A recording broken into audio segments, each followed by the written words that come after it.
Welcome to the VarsityKansas.com Big Show. I am Joanna Chadwick of the Wichita Eagle and VarsityKansas.com, and we are taping here at KSN.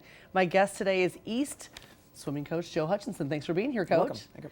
Well, I want to talk to you a little bit about the City League. It's swimming, first of all, is such a fast season. And here we are already on the City League meet, and you guys have won 5 straight and are the clear favorite to win again. Talk a little bit about how well you guys are swimming. Well, I think we're doing pretty well thus far this year. Kind of the big measures that I look for are, at the same meet last year, how are we doing? And we swam a meet at Heights 2 weeks ago, the Heights Invite. And every swim that was the same this year as it was last year, meaning the same kid in the same event, we were significantly faster. So I'm pretty excited about where we are right now. That is exciting. Well, and talk a little bit about some of those guys that we should be looking for. Well, I think that we've got a couple of guys who last year were winners of events. Nate Perner won the 100 breaststroke and was on the 200 medley relay. Brandon Sensata was on the 200 medley relay and he got second in an event. And Andrew Sousa was on the 200 medley relay. So I think those guys are all lined up for hopefully another repeat in the 200 medley relay. And then I'm really excited to see how Brandon Kingray and Kevin Kilgore do. Those are two guys who, they're seniors this year, kind of worked their way through the program and kind of a little bit under the radar because of Nate and Brandon and Jake Spitz and Charlie King. And those guys have really worked hard and have put themselves in really good position to do well. Well, and the depth of your program, every year you seem to have the depth, and that is so key throughout the course of the season, isn't it? Yes, it is very much. We can have kids that win individual events, but where the meets really are won is the second place, the third place, the fifth place. And we've been lucky enough to have 4 kids in the top 6 or the top 8 of the City League for the last couple of years in a lot of events. And I think last year's state result was so good because we were able to get 3 or 4 kids in the scoring position. That's huge. I mean, just to be able to score at state, it's not easy to win state, is it? No. I mean, we've had a lot of instances of kids placing individually well, but it's the depth that really matters. Right. Well, and you guys, of course, did win the Class 6A title last year. How did you approach the season? Were you with the goal that, hey, we are going to try to repeat? What were your expectations? I was going into it thinking that we could do it again. We did lose some significant points and some significant talent from last year, but the guys that we got back and some of the new kids that we got were working really hard. Now, we did have some unfortunate injuries and illnesses in the beginning of the year, so it was kind of a struggle. But I think we've got the ship righted and we're heading in the right direction, and hopefully we'll see what we can do.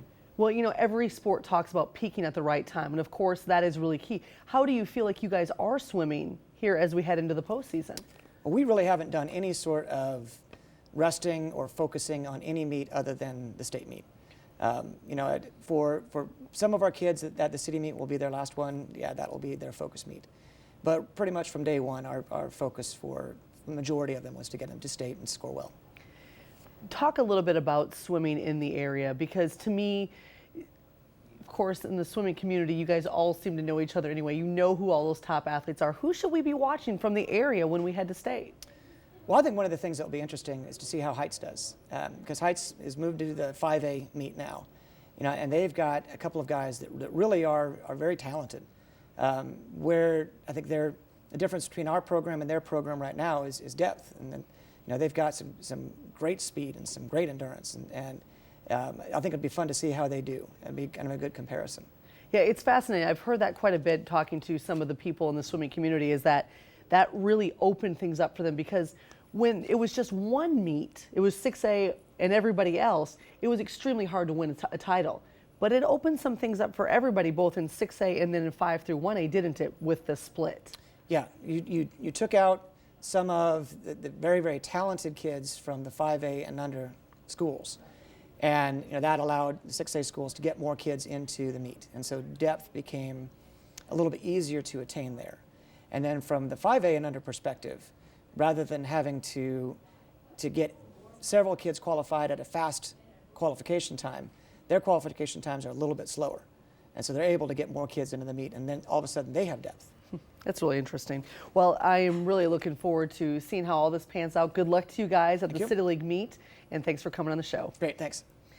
All right, well, last week was an interesting week with the snow. It postponed so much. Most schools were out 2 days, some of them even 3 days, and that just messed up practices for every sport. It messed up events, and we're just getting back on schedule here. I have to admit, though, I enjoyed the first snow day. The sledding with my kids is always fun to do. All right, let's look at some of the top games from the week. And the South girls, they win against Carroll on Friday night and then played Capon in a postponed game that was moved to Saturday. So the two top teams in consecutive nights in South just handled it. They beat Carroll and then they held on to beat Capon by 1 point on Saturday. South avenges its only loss of the season. That was to Capon. And Capon's kind of struggling at this point. They have now lost 2 of 3 games. But of course, one was to Bishop Miege, which is a favorite in 4A, and then against South High, which is the favorite to repeat in 6A. So it's probably not too bad of a point right there. South is tied atop the City League with Capon. Also, I was out at Andover Central, and it's good to see Andover, a boys team that has really struggled in the close games.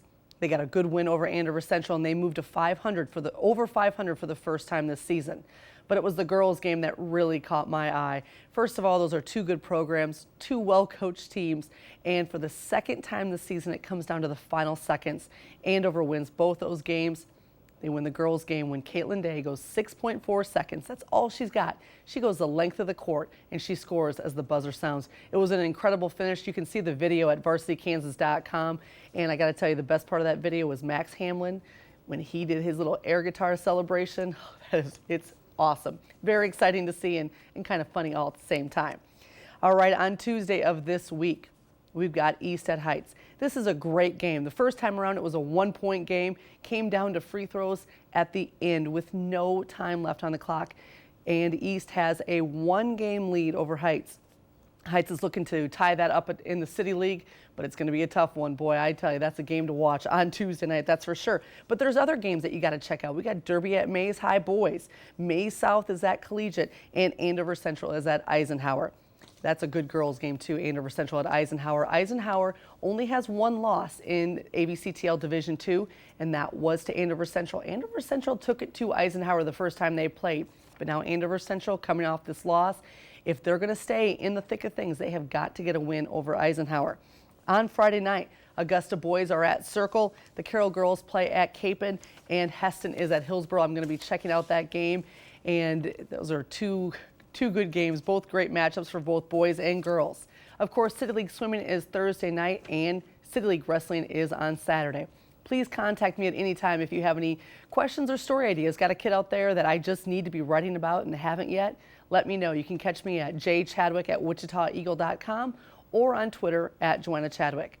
Thanks so much for watching the VarsityKansas.com Big Show. You can catch my live chat this week from 1 to 2 p.m. on Wednesday. Have a good week.